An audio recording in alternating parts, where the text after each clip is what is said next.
ஆமென். ஹல்லேலூயா. ஆண்டவரே, இந்த நாள் நம்முடைய கரத்தில் அர்ப்பணிக்கிறோம். ஆண்டவரே, இந்த ஜெப வேளை கர்த்தர் நீர் பொறுப்படுத்தி நடத்துவீராக. ஆண்டவரே, ஆரம்பம் முதல் முடிவு வந்து பிரச்சனைகள் மத்தியில் இருக்கட்டும். வருகிற எல்லா தேவ பிள்ளைகள் எல்லா தடைகளை நீக்கி ஏற்ற நேரத்தில் கொண்டு வந்து சேர்க்க முடியாது நாங்கள் ஜெபிக்கிறோம். ஆண்டவரே, பாடுகிற பாடல்கள், ஆண்டவரே, துதி ஸ்தோத்திர ஜெபங்கள் எல்லாவற்றையும் கர்த்தர் கேட்டு பிரியமுள்ளவராக இருந்து இந்த ஆராதனை கர்த்தர் ஆசீர்வதித்து இந்த வார்த்தைகளை கொண்டு எங்களோடு கூட நீர் பேசும்படியா நாங்கள் ஜெபிக்கிறோம். எங்கள் நீர் பலப்படுத்தும்படியா நாங்கள் ஜெபிக்கிறோம். ஆண்டவரே, இந்த மாதத்தை கர்த்தரை உம்முடைய கரத்தில் அர்ப்பணிக்கிறோம். எங்களுடைய குடும்பங்கள், எங்களுடைய பிள்ளைகள், எங்களுடைய காரியங்கள் எல்லாவற்றிலும் கர்த்தாவே உம்முடைய கிருபையின் கரத்தில் அர்ப்பணிக்கிறோம். நீர் நடத்துவீர், நீர் பாதுகாத்து கொள்வீர். நீருடைய காரியங்கள் எல்லாவற்றையும் நேர்த்தியாய் சந்திக்க போவதற்காக ஸ்தோத்திரம். நம்முடைய கிருபைக்கு ஒப்பு கொடுக்கிறோம். எங்களை தாழ்த்துகிறோம். ஆண்டவரே, நீர் நடத்துங்க. ஆண்டவரே, இயேசு கிறிஸ்து மூலம் ஜெபம் கேளும் ஜீவன் நல்ல பிதாவே, ஆமென். ஹல்லேலூயா, ஹல்லேலூயா. நம்ம எல்லாரும் சேர்ந்து பாடி நாம் கர்த்தரை மையப்படுத்துவோம். இந்த அதிகாலை வேளையில் அவருடைய திருமுகத்தை தேடி நாம் வந்திருக்கிறோம். இந்த நாளிலே நம்முடைய காரியங்கள், நம்முடைய குடும்பத்தின் காரியங்கள், வேலை, தொழில், வியாபாரம் எல்லாவற்றையும் ஆண்டுடைய கரத்தில் அர்ப்பணிப்போம். கர்த்தர் நிச்சயமாகவே தேவ சித்தத்தின்படி நாம் இந்த மாதத்தில் நாம் செய்ய கற்றுக்கொள்வோம், பழகுவோம். கர்த்தர் நம்மை நடத்துவார். ஹல்லேலூயா, ஹல்லேலூயா.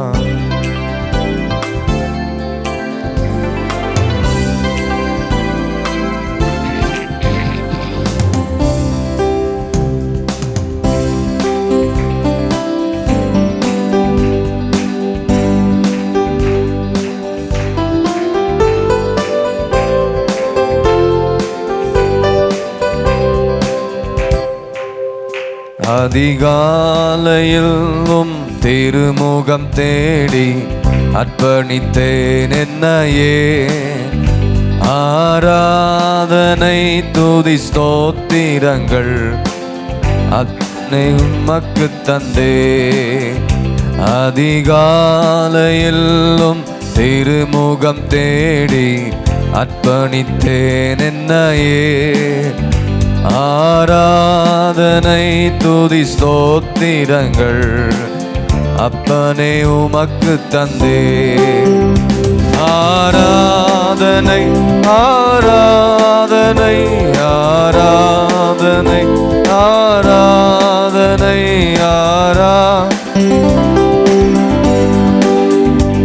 ஆராதனை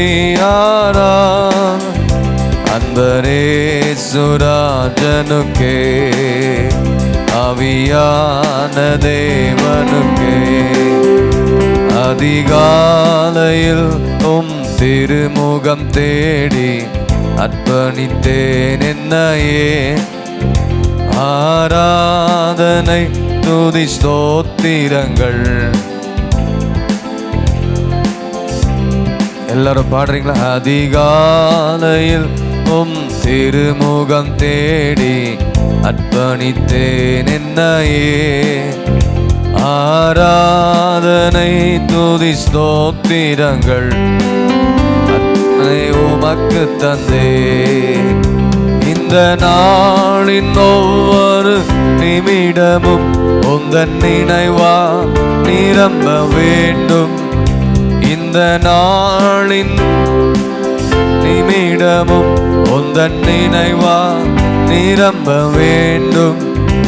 என் வாயின் வார்த்தையெல்லாம் பிறர்க்காய மாற்ற வேண்டும். எத்தனை பேர் சொல்றீங்க? பாடுங்களேன், சத்தமா பாடுங்க. எல்லாரும் பாடணும்.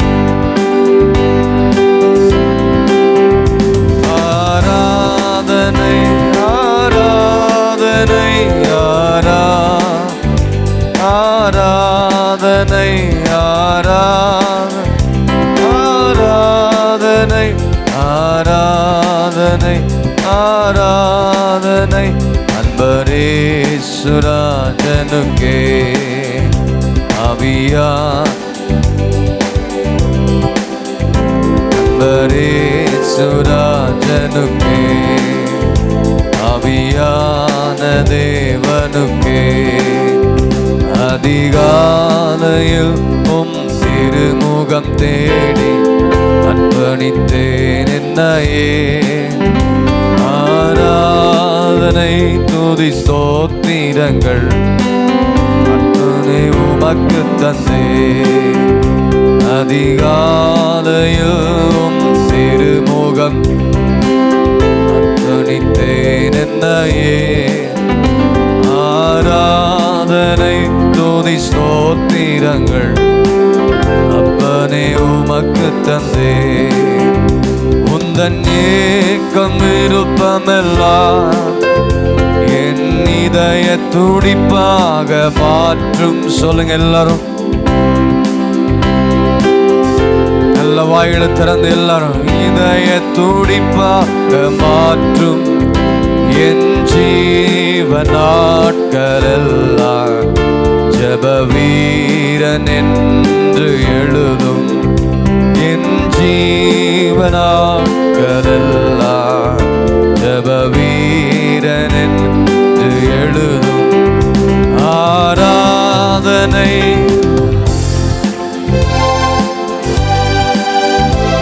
ஆராதனை ஆராதனை ஆராதனை ஆராதனை சுராஜனுக்கே.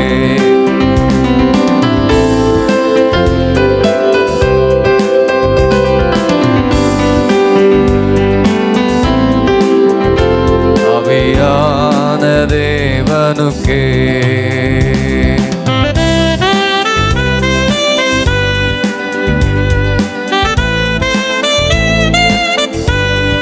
சுவிசேஷ பாரம் ஒன்றே என் சுமையாக மாற வேண்டும்.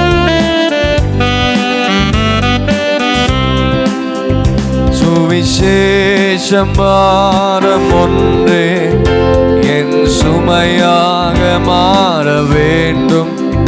சுவிசேஷ பாரம் ஒன்றே என் சுமையாக மாற வேண்டும். என் தேச எல்லை எங்கும் அவருடைய நாமத்தை எடுத்து எல்லா இடங்களிலும் சொல்ல, சுவிசேஷ பாரத்தை எனக்கு தாங்காண்டவரே என்று சொல்லி இந்த காலவளை எல்லாரும் சேர்ந்து பாடலாம். சொல்ல வேண்டும். ஆராதனை ஆராதனை ஆராதனை ஆராதனை ஆராதனை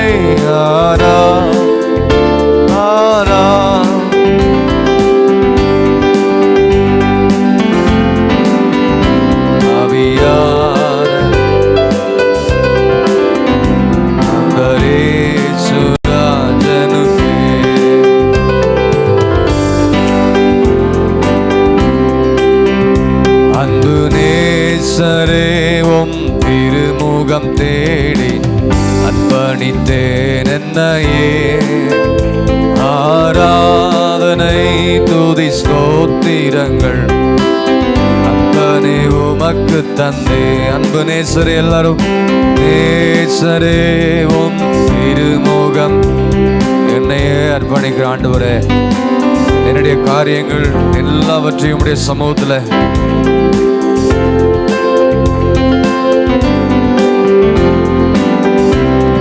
எல்லாரும்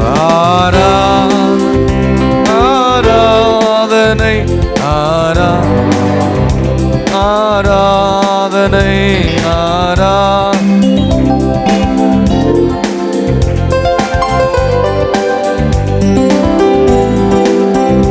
அன்பரே சுராஜனுக்கே.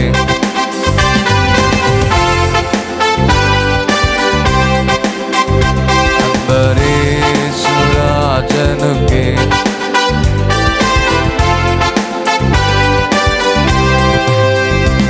உமக்குகந்த தூய வழியா இந்த உடலை ஒப்பு கொடுத்தே.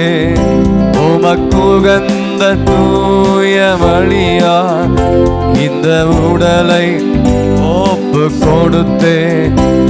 ஆட்கொண்டு என்னை நடத்தும் அபிஷேக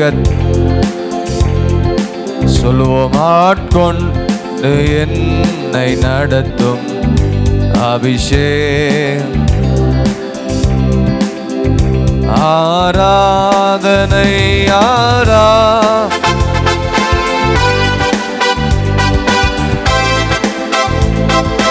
ஆராதனை ஆராதனை ஆராதனை ஆராதனை அன்பரேசுராஜனுக்கே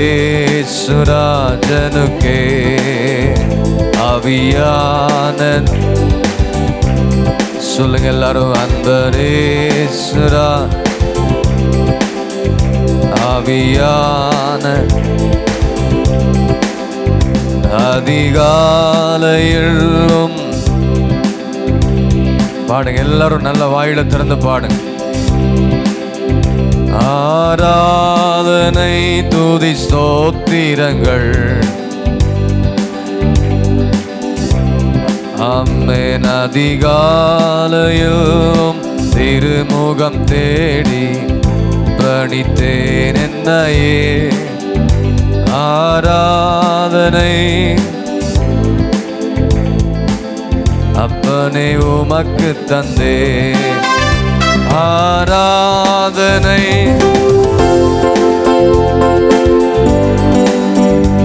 ஆராதனை ஆராதனை ஆராதனை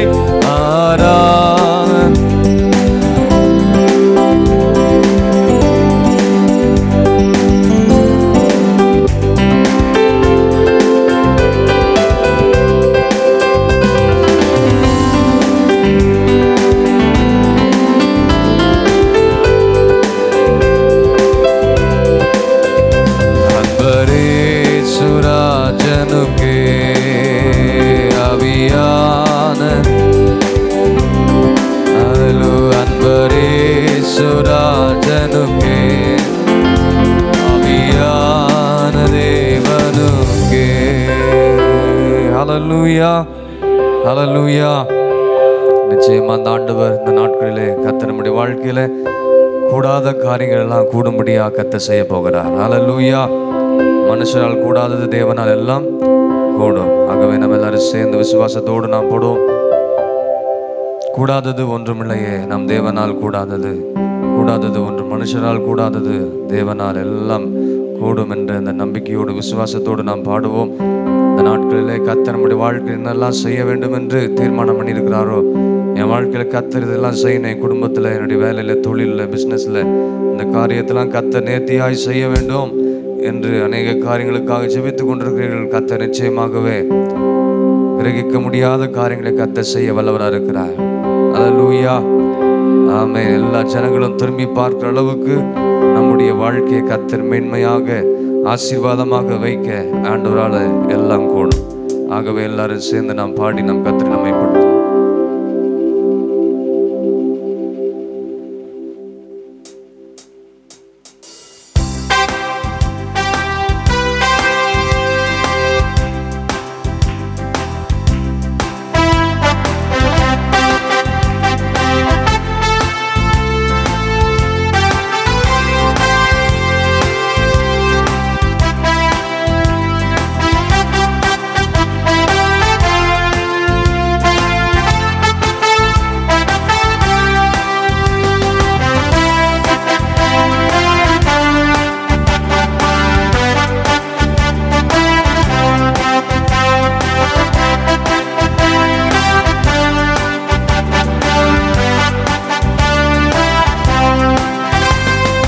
கூடாதது ஒன்றுமில்லையே, கூடாதது ஒன்றுமில்லையே.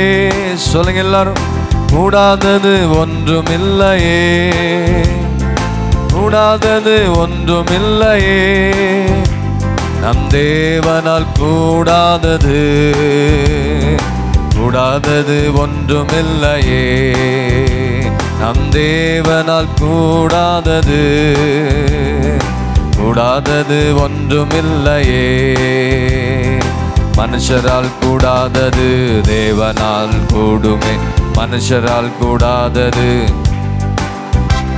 சொல்லுங்க, மனுஷரால் கூடாதது தேவனால் கூடுமே. மனுஷரால் கூடாதது கூடுமே.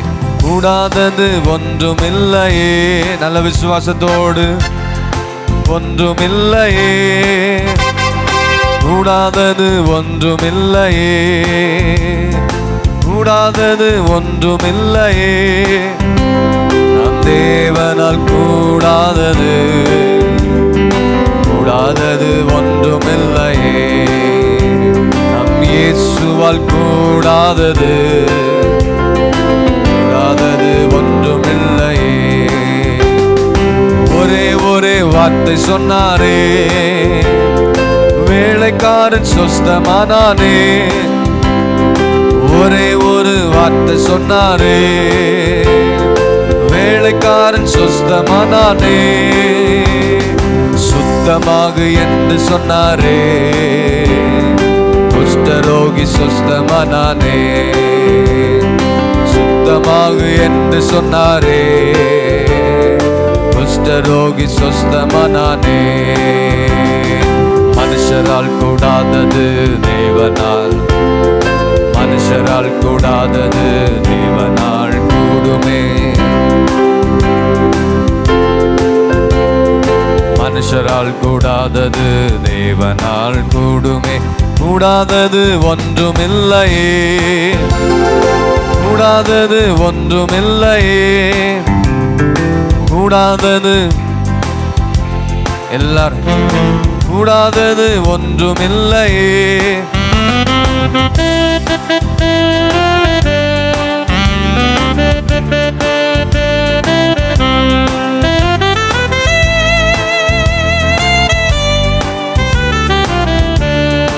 ஒன்றுமில்லையே, கூடாதது ஒன்றுமில்லையே. எழுந்திருக்கலாமா எல்லாரும்? கூடாதது ஒன்றுமில்லையே, கூடாதது ஒன்றுமில்லையே, கூடாதது ஒன்றுமில்லையே. நம் இயேசுவால் கூடாதது. விசுவாசத்தோடு இந்த காலவேளையில பாடி கர்த்தரை மையப்படுத்துங்க. உங்க இருதயத்தில் என்னென்ன காரியங்கள் இருக்கிறதோ எல்லாவற்றையும் தேவ சமூகத்தில் இந்த அதிகால வேளையில ஆண்டுட்டு சொல்லி செபித்து பாடுங்க. கூடாதது ஒன்றுமில்லையே, கூடாதது ஒன்றுமில்லையே. நீங்க ஆண்டவரே வாழ்க்கையில செய்ய நினைத்த காரியங்கள் ஒன்றும் தடைபட்டு போகாது என்று நான் விசுவாசிக்கிறேன்ப்பா. தேவனால் கூடாதது கூடாதது ஒன்றுமில்லையே. என் தேவனால் கூடாதது. கடலின் மேல் நடந்து வர, கடலின் மேல் நடந்தாரே, கடும் புயல் அதட்டினாரே. ஆமென். வாழ்க்கையில் இருக்கிற எல்லா புயலை போன்ற பிரச்சனைகள், போராட்டங்கள், எல்லா சத்துருவின் வல்லமைகளை கர்த்தர் அதட்டுவார். உன்னை கர்த்தர் சுகமாக்குவார். பிழைத்திருக்கும்படி கர்த்தர் செய்வார். ஆமென். வாடையை தொட்டாரே, வாலிபன் பிழைத்தானே. இந்த உலகத்திலே பிழைத்திருக்கும்படி கர்த்தர் செய்வார். மனுஷரால் கூடாதது தேவனால் கூடுமே. மனுஷரால் கூடாதது, மனுஷரால் கூடாதது தேவனால் கூடுமே. மனுஷரால் கூடாதது தேவனால் கூடுமே. மனுஷரால் கூடாதது தேவனால், மனுஷரால் கூடாதது தேவனால் கூடுமே.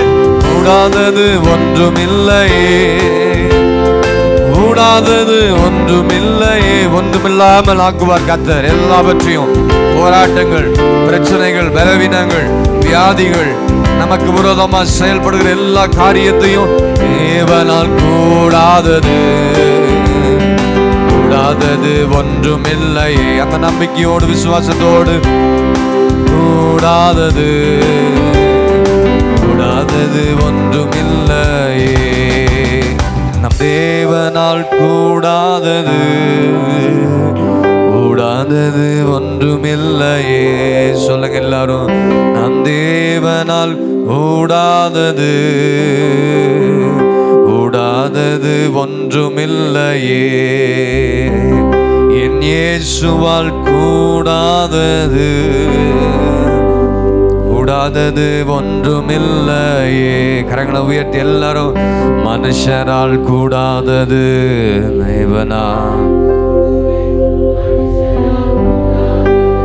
தேவனால் கூடுமே. மனுஷரால் கூடாதது தேவனால் கூடுமே. மனுஷரால் கூடாதது தேவனால் கூடுமே. இதெல்லாம் எங்களால் செய்ய முடியாது, இதெல்லாம் ஒண்ணுமே பண்ண முடியாது என்று சொல்லி மனுஷர்கள் சொல்லியிருக்கலாம். கர்த்தர் சொல்றாரு, மனுஷரால் கூடாதது தேவனால் எல்லாம் கூடும். தேவனால் எல்லாம் கூடும். பலர் விதமான காரியத்தை சொல்லி நம்ம வேதனைப்படுத்தலாம், ஆறுதல் படுத்தலாம், சிலர் துக்கப்படுத்தலாம், சிலர் காயப்படுத்தலாம். அவ்வளவுதான், ஒண்ணுமே இல்லை, நீ எதுவுமே செய்ய முடியாது. கர்த்தர் சொல்றாரு, என்னால் எல்லாம் கூடும். நீ என்னை நம்பி வா, நீ என்னை விசுவாசி, நீ என்னை உண்மையாய் பின்பற்று, நீ கர்த்தருக்கு பயந்து நட. கர்த்தர் நிச்சயமா உன் குடும்பத்தையும் பிள்ளைகளையும் உன் சரீர பிரகாரமான காரியத்தில் எல்லாவற்றிலும் உனக்கு சுகத்தையும் ஜெயத்தையும் பலன் தந்து கர்த்தர் இந்த மாதம் உன்னை நடத்துவார். எத்தனை பேர் சுவாசிக்கிறீங்க? எத்தனை பேர் சுவாசிக்கிறீங்க? ஹல்லேலூயா, ஹல்லேலூயா, ஹல்லேலூயா. வாழ்க்கையில் இருக்கிற எல்லா குஷ்டங்களை கர்த்தர் மாற்றுவார். ஆமென். குஷ்டரோகிகளை கர்த்தர் சுகமாக்கினார். நம்முடைய வாழ்க்கையில் இருக்கிற எல்லா குஷ்டரோகங்கள் மாறணும். குஷ்டரோகம் என்று சொன்னால் பாவங்கள், அக்கிரமங்கள், ஆண்டவருக்கு பிரியமில்லாத செயல்கள் எல்லாவற்றையும் கர்த்தர் நீக்க வல்ல தேவனா இருக்கிறார். உன் வாழ்க்கையில் இருக்கிற எல்லா அசுத்த கிரியைகள் ஆண்டவருடைய தொடும் பொழுது உன் வாழ்க்கையில் இருக்கிற எல்லா மரித்து போன நிலைமைகள் மாற்றப்படணும். வாலிபன் உயிரோடு கூட எழுந்தான். ஆவிக்குரிய ஜீவியத்தில் இன்னும் அநேகர் மரித்து போன நிலைமையில இருக்கிறீங்க. சபையை உண்மையா தேடுறதில்லை, ஜெப நேரத்துக்கு ஒழுங்கா வர்றதில்லை, ஆவிக்குரிய வாழ்க்கையில எந்த ஒரு காரியத்துல முன்னேறி வர்றதில்லை. இப்படிப்பட்ட காரியங்கள் இருந்து கர்த்தர் உன்னை உயிர் தெழும்ப செய்ய வல்லவராக இருக்கிறார்.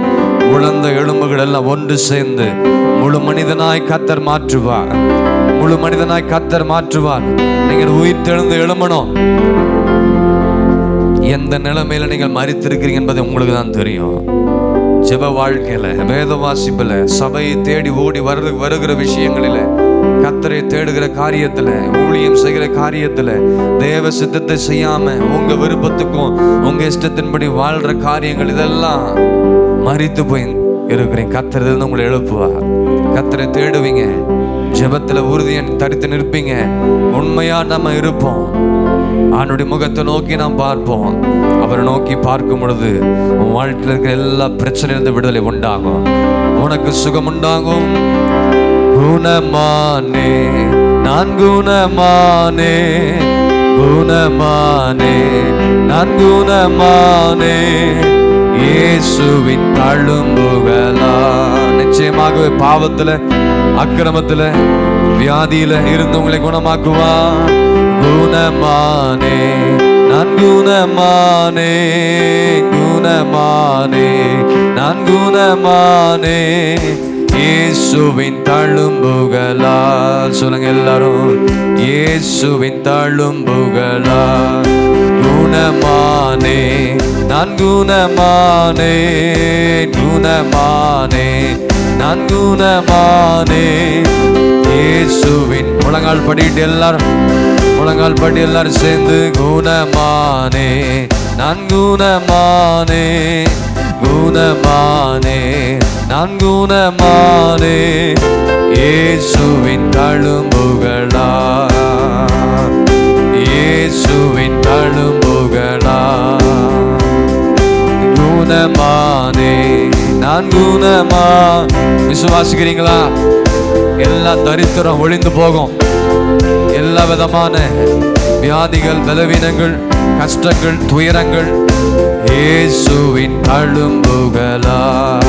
குணமானே, நான் குணமானே, குணமானே, நான் குணமானே, இயேசுவின் தழும்புகளா. இயேசுவின் தழும்புகளால நீங்கள் குணமாக வேண்டும் என்று சொன்னார். யாத்திராகம் 15:26 சொல்லப்பட்டது போல, நீ உன் தேவனாகிய கர்த்தரின் சத்தத்தை கவனமாய் கேட்டு அவர் பார்வைக்கு செம்மையானவைகளை செய்து அவர் கட்டளைகளுக்கு செவி கொடுத்து அவருடைய நியமங்கள் யாவையும் கை கொண்டால் நான் எகிப்தியருக்கு வர பண்ணின வியாதிகளில் ஒன்றையும் உனக்கு வர பண்ணேன். நானே உன் பரிகாரியாகிய கர்த்தர், நானே உன் பரிகாரியாகிய கர்த்தர். நேசிக்க நல்ல ஆண்டவரே, நன்றியோடுமே துதிக்கிறோம், ஸ்தோத்திரிக்கிறோம். ஆண்டவரே, இந்த அருமையான நாளில் நம்முடைய சமூகத்தில் வந்து துதித்துமை ஆராதிக்க பாட மகிமைப்படுத்த கொடுத்த எல்லா விதமான ஸ்லாக்கியத்துக்காக நன்றி செலுத்துகிறோம். ஆண்டவர், இந்த வருஷத்தின் துவக்க நாளிலிருந்து இந்த நாள் வரையந்தும் எங்களை கிருபையா நடத்தி வந்தீர், இதற்காக ஸ்தோத்திரம். ஆண்டவரே, எங்களை அழைத்தீர், எங்களை அபிஷேகித்தீர், எங்களை தெரிந்து கொண்டீர், அதற்காக நன்றி செலுத்துகிறோம். அழைத்த அழைப்புக்கு பாத்திரவான்களாக நாங்கள் ஒவ்வொருவரும் நடந்து கொள்ள கர்த்தர் உதவி செய்யும்படியாக நாங்கள் ஜெபிக்கிறோம்.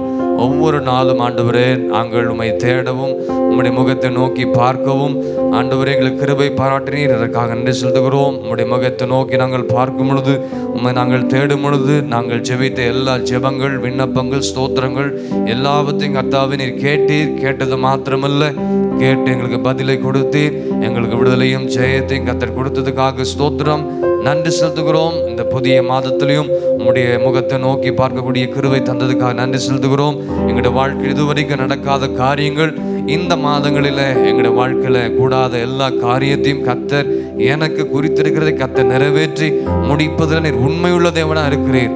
ஆண்டவரே, கூடாத காரியங்கள்லாம் கூடும்படியாக இந்த மாதத்தில் கர்த்தர் செய்ய போகிறீர். அநேக சாட்சிகளை கர்த்தர் எழுப்பும்படியாக நாங்கள் ஜெபிக்கிறோம்.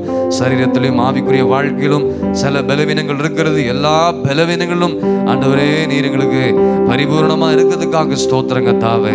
அந்த நாதங்களிலே இந்த மாதங்களிலே கர்த்தாவே உம்முடைய சத்தத்தை கேட்டு உம்முடைய பார்வைகளுக்கு நாங்கள் செம்மையானவளை செய்து கட்டளைகளுக்கு செவி கொடுத்து நியமங்கள் யாவையும் நாங்கள் கை கொள்ளவும் ஆண்டவர் எகிப்தியருக்கு வரப்பண்ணின ஒன்றையும் ஒரு வியாதிகளும் வரப்பண்ணேன்னு சொன்ன ஆண்டவர் நீரே எங்களுக்கு பரிகாரியாகிய கர்த்தரா இருக்கிறதுக்காக ஸ்தோத்திரம் கர்த்தாவே.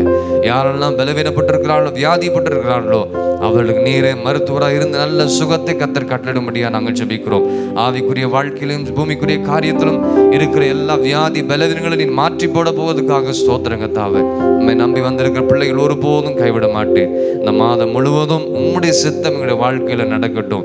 அநேக நேரங்களில் நாங்கள் தேடாமல் போயிருந்தாலும் ஆண்டவர் உம்மை தேடுகிற இருதயத்தை எங்களுக்கு தந்து நடத்துங்க ஆண்டவரே. தாழ்த்துகிறோம், அர்ப்பணிக்கிறோம், அப்போ கொடுக்குறோம். அந்த ஒவ்வொருவரையும் கர்த்தர் ஆசீர்வதித்து நடத்துவீராக. இயேசு கிறிஸ்து மூலம் ஜெபம் கேளும் ஜீவன் நல்ல பிதாவே, ஆமென், ஆமென்.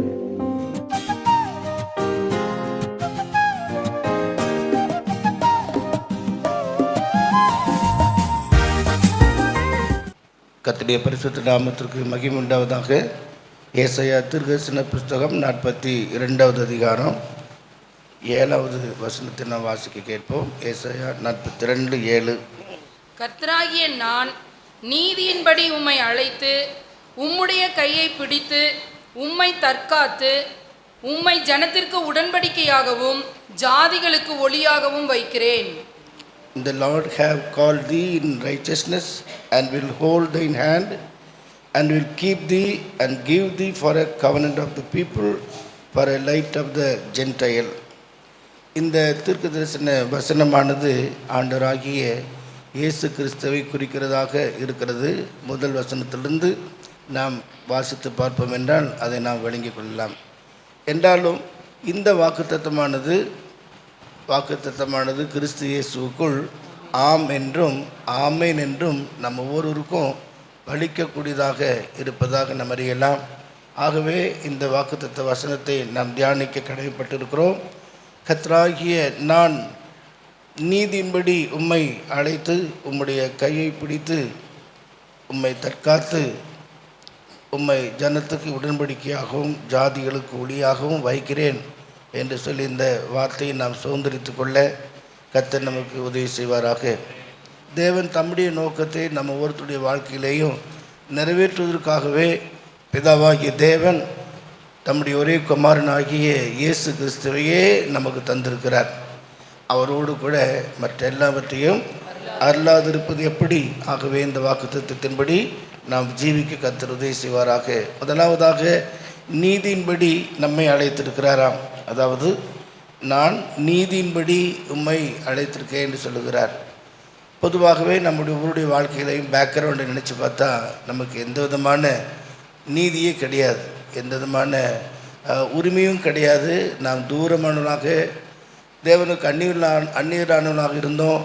ஆனால் அவர் தம்முடைய நீதியை நமக்குள்ளே நிறைவேற்றுவதற்காக அவரே தேவ நீதியானார்.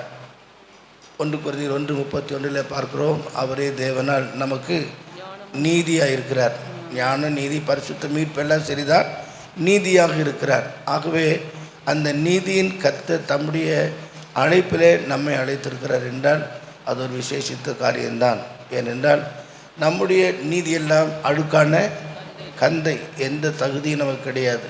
யார் என்றாலும் சரி, எப்படிப்பட்டலாம் இருந்தாலும் சரி, ஊழியர்களோ விசுவாசிகளோ இப்பொழுது இருக்கிற நிலைமையை நம்ம யோசித்து பார்ப்போம் என்றால் நமக்கு எந்த நீதியும் சொல்வதற்கு நமக்கு அதிகாரம் இல்லை, அதுக்கேற்ற தகுதியும் இல்லை. ஆனால் அவர் தம்முடைய நீதியின்படியே நம்மை அழைத்திருக்கிறார் என்று வேதம் சொல்கிறது. ஏசாயா தீர்க்கதரிசன புத்தகத்தில் நான் வாசிக்கும்போது அவருடைய நம்முடைய நீதி எல்லாம் அழுக்கான கந்து என்றே சொல்லப்பட்டிருக்கிறது. அப்படிப்பட்ட அந்த மோசமான பல சூழ்நிலையிலிருந்து ஆண்டவர் நம்மை பிரித்தெடுத்திருக்கிறார். தேவ நீதியே நம்மை தம்முடைய நீதிக்குள்ளே கொண்டு செல்லக்கூடியதாக இருக்கிறது. அதுக்காகத்தான் பாவங்களற நம்மை கழுவி நம்மை சுத்திகரித்து அவர் நீதிகரித்திருக்கிறார் என்று நாம் 1 யோவான் 1 நாம் பார்க்கிறோம். நீதியும் உண்மையுமுள்ள தேவனாக இருக்கிறார் என்று வேதம் சொல்கிறது. பிரியமானவர்களே, ஒரு காலத்தில் நம்ம தூரமாக இருந்தோம், பாரத்தோடு கண்ணீரோடும் போராட்டத்தோடு இருந்தோம். அவர் நம்மை அழைத்தார். பாரப்பட்டு வருத்தப்பட்டு பார சோக்கிலே எல்லாரிடத்துல வாருங்கள், நான் உங்களுக்கு இளைப்பாறு தருவேன்னு சொன்ன அவருடைய இளைப்பாறுதலை நமக்கு தருவதற்காகவே நம்மை அழைத்திருக்கிறார். அவருடைய நீதி நமக்குள்ளே நிறைவேற வேண்டும். ஆரம்ப நம்முடைய வாழ்க்கையில் ஞானஸ்நான சத்தியத்திலேயே நீதி நமக்குள்ளே வருகிறது. இப்படியே எல்லா நீதியும் நாம் நிறைவேற்ற வேண்டும் என்று வேதம் சொல்கிறது. ஆகவே அந்த நீதியின் ஈவாகிய பரிபூரணம் வரைக்கும் நாம் கடந்து செல்வதற்காக தேவன் நம்மை அழைத்திருக்கிறார். ஆமேன். அந்த ஒரு பரிபூர்ணமான நீதி நமக்குள்ளே நிறைவேறுவதற்காகத்தான் பல சூழ்நிலைகளில் நம்மை கொண்டு போகிறார். வாசிக்கிறார். 2 தீமோத்தேயு 1 9, 10 வாசிப்போம் என்றால், பரிசுத்த அழைப்பினாலே அவர் நம்மை அழைத்து அவருடைய நீதியை நமக்கு நிறைவேற்ற விரும்புகிறார். அவர் நம்முடைய கிரியைகளின்படி நம்மை ரட்சியாமல் தம்முடைய தீர்மானத்தின்படியும் ஆதி காலம் முதல் கிறிஸ்து இயேசுவுக்குள் நமக்கு அருளப்பட்ட கிருபையின்படியும் நம்மை ரட்சித்து பரிசுத்த அழைப்பினாலே அழைத்தார். நம்முடைய இரட்சகராகிய இயேசு கிறிஸ்து பிரசன்னமானதினாலே அந்த கிருபை இப்பொழுது வெளிப்படுத்தப்பட்டது. இயேசு கிறிஸ்துவின் மூலமாக அந்த கிருபை இப்பொழுது வெளிப்படுத்தப்பட்டு அந்த நீதியிலே நாம் வளருவதற்கு கர்த்தர் நம்மை உதவி செய்கிறார். அது பரிசுத்த வாழ்க்கையில் நமக்கு உண்டாகக்கூடிய ஒரு காரியமாக இருக்கிறது. ஆகவே தான் ஆண்டவர் சொல்லியிருக்கிறார், நான் பரிசுத்தர் ஆகையால் நீங்கள் உங்கள் நடக்கைகள் எல்லாவற்றிலும் பரிசுத்தராயிருங்கள் என்று சொல்லி, இந்த அழைப்பு ஒரு விசேஷித்த அழைப்பு என்பதற்காக எபிரேய நிருபக்காரன் சொல்லும்போது சாதாரண அழைப்பல்ல, பரம அழைப்புக்கு பங்குள்ளலாகிய பரிசுத்த சகோதரன் சொல்லுகிறார். எபிரேயர் வாசிக்கலாம் 3 இப்படி இருக்க பரம அழைப்புக்கு பங்குள்ளலாகிய பரிசுத்த சகோதரரே, நாம் அறிக்கை பண்ணுகிற அப்போஸ்தலரும் பிரதான ஆசாரியருமாய் இருக்கிற கிறிஸ்து இயேசுவை கவனித்து பாருங்கள். நாம் எப்போதும் அவரை கவனித்து பார்த்து நம்முடைய அழைப்பிலே நாம் உறுதியாக இருப்போம் என்றால் பரம அழைப்புக்கு பங்குள்ளலாகிய பரிசுத்த சகோதரர் என்கிற அந்த இடத்திலே நாம் காணப்பட கர்த்தர் நமக்கு உதவி செய்வார். இதற்கு பல பாடுகள் உண்டு, கஷ்டங்கள் உண்டு, போராட்டங்கள் உண்டு. அப்படிப்பட்ட பாடுகள் மத்தியிலேயும் நம்முடைய அழைப்பை உறுதிப்படுத்தி கொள்ள வேண்டும். அதைத்தான் நாம் வாசிக்கிறோம். 1 பேதுரு 2 20-21 நீங்கள் குற்றம் செய்து அடிக்கப்படும் போது பொறுமையோட சகித்தால் அதனால் என்ன கீர்த்தி உண்டு? நீங்கள் நன்மை செய்து பாடுபடும் போது பொறுமையோடு சகித்தால் அதுவே தேவனுக்கு முன்பாக பிரீதியாய் இருக்கும். இதற்காக நீங்கள் அழைக்கப்பட்டும் இருக்கிறீர்கள். ஆக பரிசுத்தத்தின் பாதையிலே நாம் கடந்து செல்லும்போது நன்மை செய்து பாட அனுபவிக்க வேண்டிய சில அழைப்பை கர்த்தர் நமக்கு வைத்திருக்கிறார். இதெல்லாம் நமக்குள்ளே தேவ நீதி நிறைவேற வேண்டும் என்பதற்காகவே, தேவ நீதி நமக்குள்ளே பூரணமாக வேண்டும் என்பதற்காக தேவன் நம்மை பல பாதையில் நடத்துகிறார். 1 தீமோத்தேயுவிலே வாசிக்கிறோம் அங்கே சொல்லப்பட்டிருக்கிறது. நம்முடைய அழைப்பு விசேஷித்த ஒரு அழைப்பு. அதே போல் 1 தெசலோனிக்கேயரில் நாம் வாசிக்கிறோம், அங்கே சொல்லப்பட்டிருக்கிறது நாம் அசுத்தத்திற்கு அல்ல பரிசுத்தத்துக்கென்றே அழைத்திருக்கிறோம். ஆகவேதான் நம்முடைய ஜீவியமானது எப்போதும் தேவனுக்கு முன்பாக தேவ நீதியை நிறைவேற்றக்கூடியதாக இருக்க வேண்டும் என்பதில் நம்ம மறந்துவிடக்கூடாது.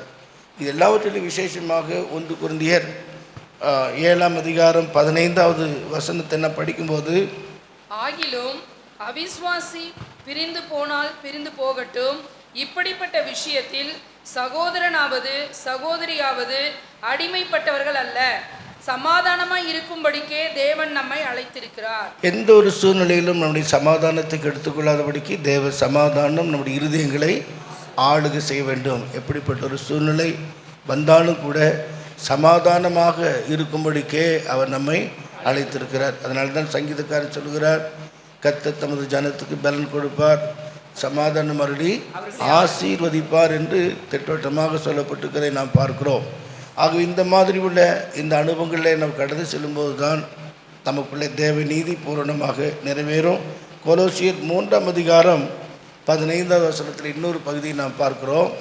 கொலோசியர் 3:15, தேவ சமாதானம் உங்கள் இருதயங்களில் ஆளக்கடவது, தேவ சமாதானம் உங்கள் இருதயங்களில் ஆளக்கடவது, இதற்கென்றே நீங்கள் ஒரே சரீரமாக ஒரே சரீரமான சபையாக அவர் நம்மை அழைத்திருக்கிறார். ஆகவே தேவ சமாதானம் நம்முடைய இருதயங்களை என்ன செய்யணும்? ஆளுகை செய்ய வேண்டும். அப்படிப்பட்ட ஒரு தேவ சமாதானத்தின் ஆளுகைக்குள்ளே என்ன வரும்போது தான் சமாதானத்தின் தேவன் தாமே நம்மை முற்றிலும் பரிசுத்தமாக்குவார். ஆவி ஆத்மா சரீரத்தில் குற்றமற்றலாம் இருக்கும்படிக்கு அவர் வருகையிலே அவர்களை காணும்படிக்கு நம்மை பாதுகாப்பார் என்று வேதம் திட்டவட்டமாக சொல்கிறது. ஆகவே கர்த்தராகிய நான் நீதியின்படி உம்மை அழைத்து என்று சொல்லப்பட்டிருக்கிற முதல் பகுதி. 2வது பகுதியில் உம்முடைய கையை பிடித்து, ஆமென் அல்லேலூயா சொல்லுங்களேன், உம்முடைய கையை பிடித்து. அப்படி என்றால் நாம் அவருடைய கையை பிடிக்கவில்லை, அவர் நம்முடைய கையை பிடித்திருக்கிறார். எத்தனை பேர் விசுவாசிக்கிறீங்க? நான் ஒரு கையை பிடிச்சா என்னுடைய சந்தர்ப்பத்துக்கு ஏற்றபடி நான் வழி போகக்கூடும், ஆனால் அவர் என் கையை பிடித்திருக்கிறார். ஏனென்றால் என்னை நடத்த, என்னை பாதுகாக்க, எனக்கு தேவையான காரியத்தை கொடுக்க, விசாரிக்க, ஆலோசனை சொல்ல என் கையை அவர் பிடித்திருக்கிறார் நான் விசுவாசிக்கிறேன். ஆகவே உம்முடைய கையை பிடித்து, இதை குறித்து நம்ம 41ஆம் அதிகாரம் 10ஆம் வசனத்தில் பார்க்கும்போது அங்கேயும் தேவ நீதி வருகிறது பாருங்க. 41:10 ஏசாயா, நீ பயப்படாதே, நான் உன்னுடனே இருக்கிறேன், திகையாதே, நான் உன் தேவன், நான் உன்னை பலப்படுத்தி உனக்கு சகாயம் பண்ணுவேன், என் நீதியின் வலது கரத்தினால் தாங்குவேன். அப்ப தேவ நீதி நமக்குள்ள நிறைவேற வேண்டும் என்றால் அவருடைய கரத்திலே நாம் அடங்கி இருக்கணும், அவர் நம்முடைய கரத்தை பிடித்திருக்கணும், தேவ நீதி நமக்குள்ளே நிறைவேறும். ஆகவேதான் நீதியின் வலது கரத்தினால் உன்னை தாங்குவேன் என்று அடுத்த பகுதியை கூட நான் வாசிக்கலாம். 13ஆம் வசனம், உன் தேவனாயிருக்கிற கர்த்தராகிய நான் உன் வலது கையை பிடித்து, பாருங்க, உன் தேவனாயிருக்கிற கர்த்தராகிய நான் உன் வலது கையை பிடித்து பயப்படாதே, நான் உனக்கு துணை நிற்கிறேன் என்று சொல்லுவேன். ஆமென். எப்பெல்லாம் தேவையோ அப்பொழுதெல்லாம் சொல்லுவார். வலது கையை பிடித்து அவர் நம்மை பயப்படாதே, நான் உனக்கு துணை நிற்கிறேன் என்று சொல்லுகிறேன் என்கிறார். அப்படி என்றால் நாம் பயப்பட வேண்டிய அவசியம் இல்லை. எத்தனையோ காரியங்களுக்கு நாம் பயப்பட வேண்டிய சூழ்நிலை இருந்தாலும் அவர் தம்முடைய கருத்தினாலே நம்மை பிடித்திருக்கிறார். தேவ கிருபையை பெற்ற தேவனுடைய கண்களில் கிருபை பெற்றுக்கொண்டதான லோத்துடைய வாழ்க்கையில் கர்த்தர் சொன்ன இடத்துக்கு போகிறதுக்கு அவன் தாமதித்து கொண்டிருக்கும்போது தேவ தூதர்கள் வந்து அவங்களுடைய கரங்களை பிடித்து இழுத்து கொண்டு போனாங்க. அப்படி தான் இருக்குது இல்லையா? 19ஆம் அதிகாரத்தில் தேவ தூதர்கள் அவங்களெல்லாம் தாமதிக்கிறதை பார்த்த உடனே தேவதூதர்கள் வந்து லோத்தையும் மனைவியும் கரங்களை பிடித்து இழுத்து வெளியே கொண்டு வருகிறதை பார்க்கிறோம். எல்லா தீங்குக்கும் பொல்லாப்புக்கும் நம்மை பாதுகாப்பதற்கு அவருடைய வலது கரம், நீதியின் வலது கரம் நம்மை தாங்கக்கூடியதாக இருக்கிறது. நாம் ஒன்றுக்கும் பயப்பட வேண்டிய கலங்க வேண்டிய அவசியமே இல்லை. அல்லேலூயா. அது மட்டுமல்ல, முழு இஸ்ரவேல் ஜனங்களை குறித்து எபிரேய நிருபக்காரன் எழுதும்போது தேவ ஜனங்களை கைப்பிடித்த ஒரு நாள் படிப்பா. எபிரேய நிருபம் 8ஆம் அதிகாரம் 9ஆம் வசனம். அவர்களுடைய பிதாக்களை எகிப்து தேசத்திலிருந்து கொண்டு வரும்படிக்கு நான் அவர்களுடைய கையை பிடித்த நாளிலே சரி, நான் அவர்கள் கையை பிடித்த நாள், ஒரு குறிக்கப்பட்ட அந்த நாள் ஒரு விசேஷத்த நாள் இல்லையா? அதே போலதான் ஆண்டவர் நம்முடைய கையை பிடித்திருக்கிறார். நான் உம்முடைய கையை பிடித்து என்று சொல்லியிருக்கிறார். நம்ம அதுக்காக எப்போதும் அவருடைய கரத்தில் அடங்கியிருக்கணும்.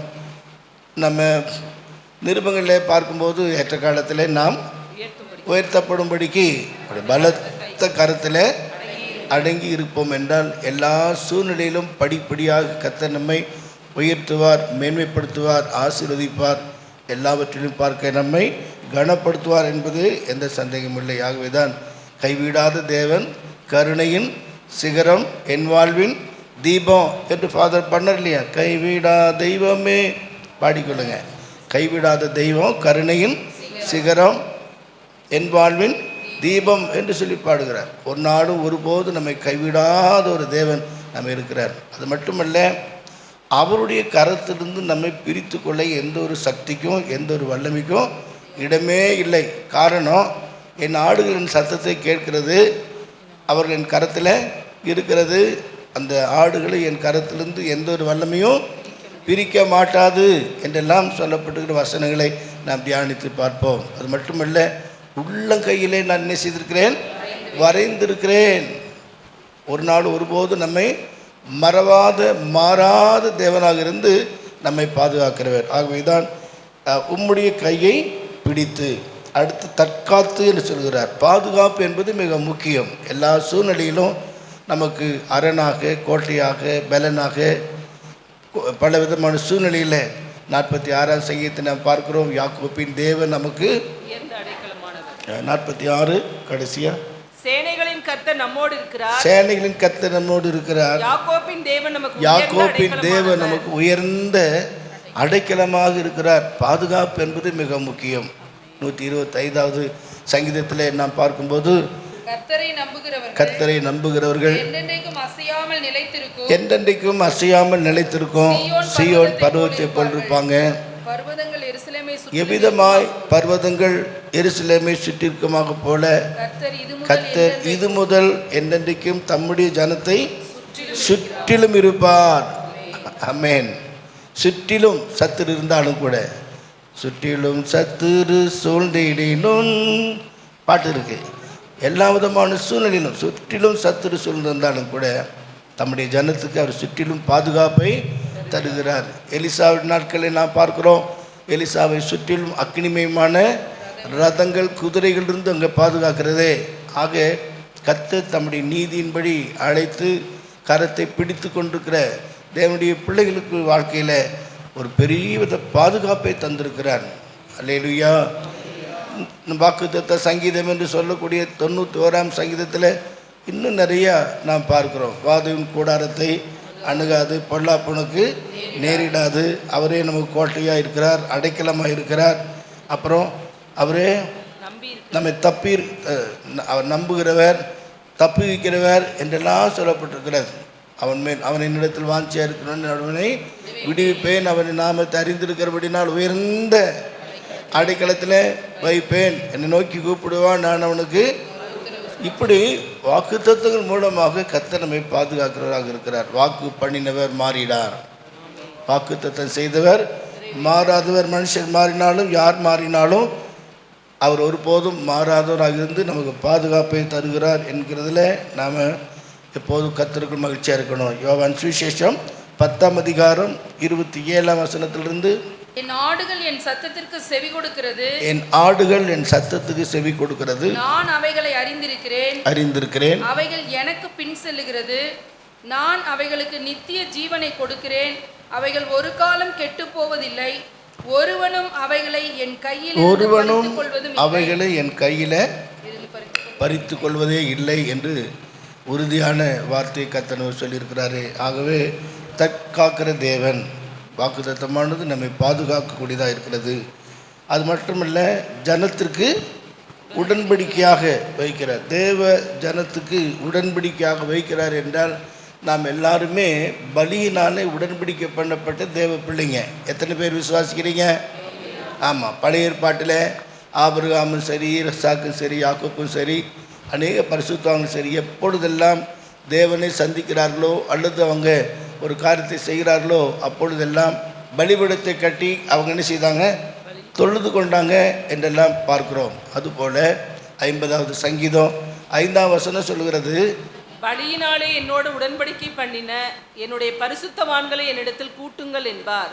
பலியினாலே என்னோடு உடன்படிக்கை பண்ணின என்னுடைய பரிசுத்தவான்களை என்னோட கூட்டுங்கள். இந்த உடன்படிக்கையானது ஆரம்பத்தில் ஞானஸ்நான சத்தியத்திலேயே நல் மனசாட்சியின் உடன்படிக்கை என்று சொல்லப்பட்டிருக்கிறது. அதை தொடர்ந்து நம்ம எப்போதும் ஆண்டவரை துதித்து ஸ்தோத்திரித்து மகிமைப்படுத்தும் போதெல்லாம் அந்த உடன்படிக்கையை நினைவு கூறுகிறோம். அந்த உடன்படிக்கையில் உறுதியாக இருக்கிறோம்.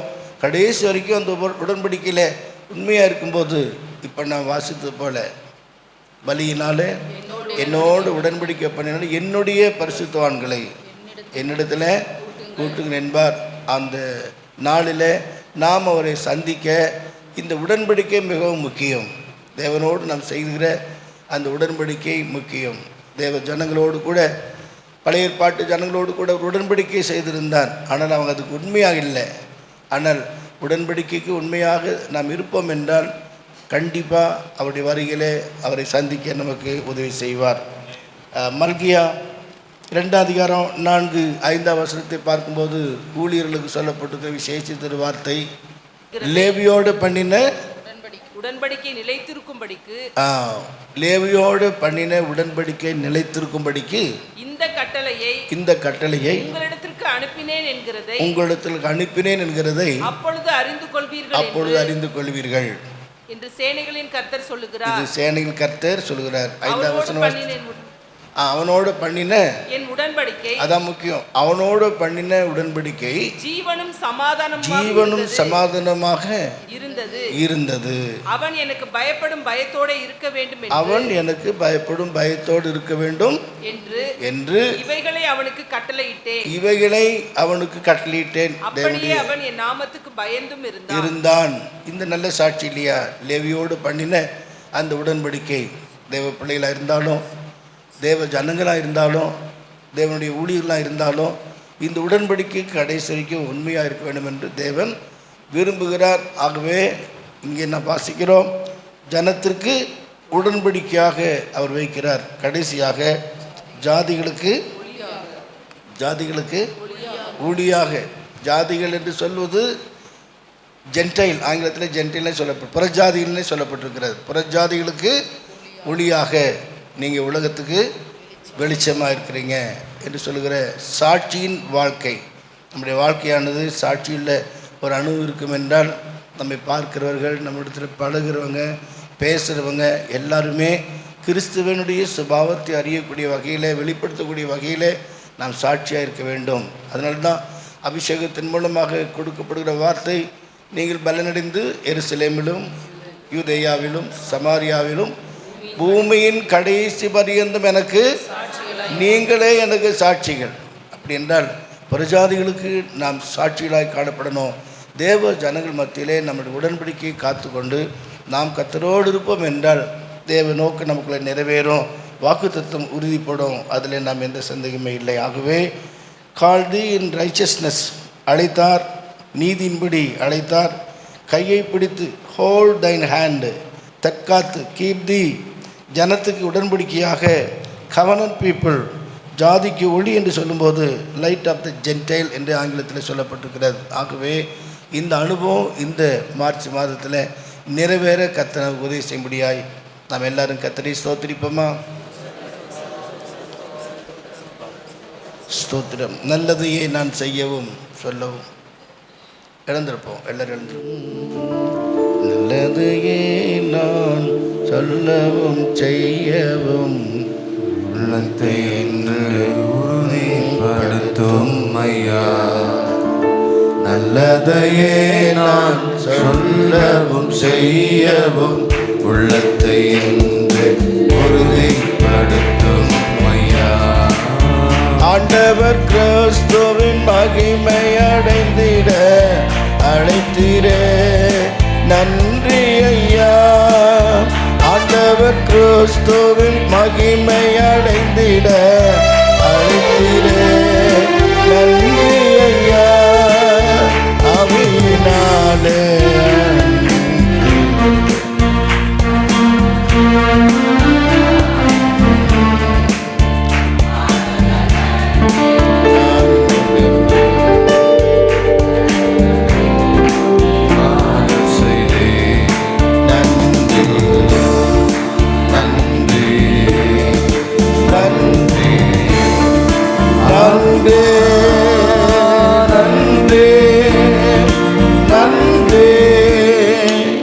நல்லதையே நான் சொல்லவும் செய்யவும் உள்ளத்தை என்று உறுதிப்படுத்தும் ஐயா.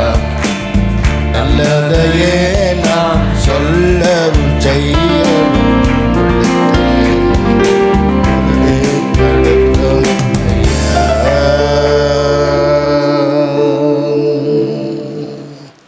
ஜெபிப்போம். இந்த 3வது மாதத்திலும் உடைய சமூகத்தில் வந்து கர்த்தரை மகிமைப்படுத்த கர்த்தர் நீர் எங்களை நடத்தின எல்லா பாதைகளுக்காக நன்றி செலுத்துகிறோம் ஆண்டவரே.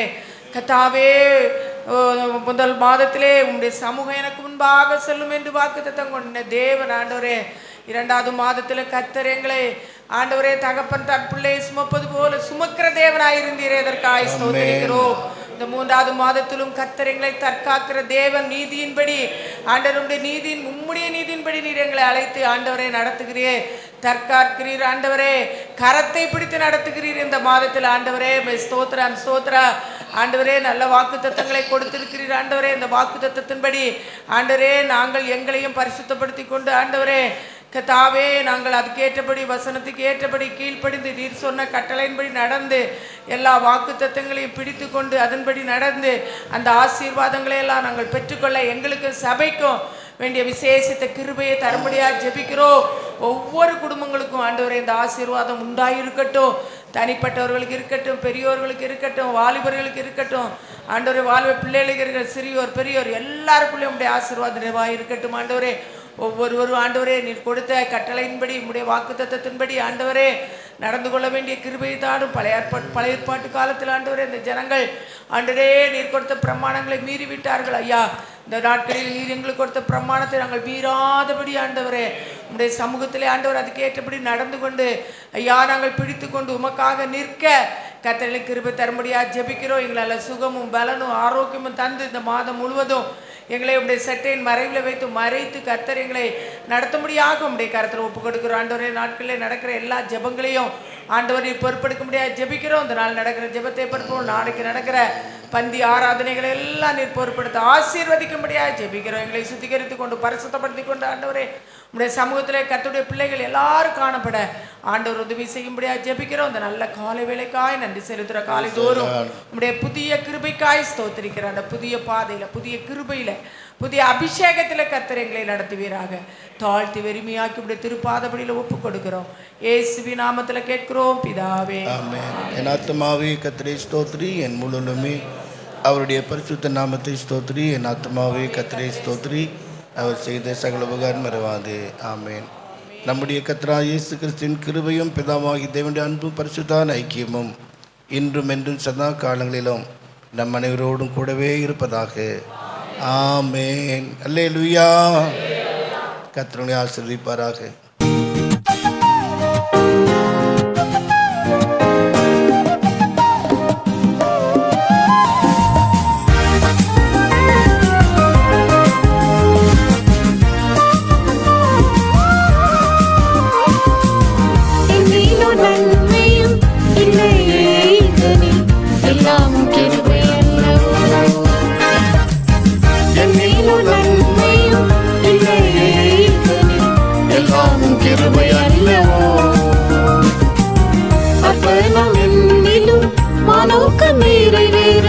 அற்புதமாய் என்னை அழைத்ததும் கிருபையே,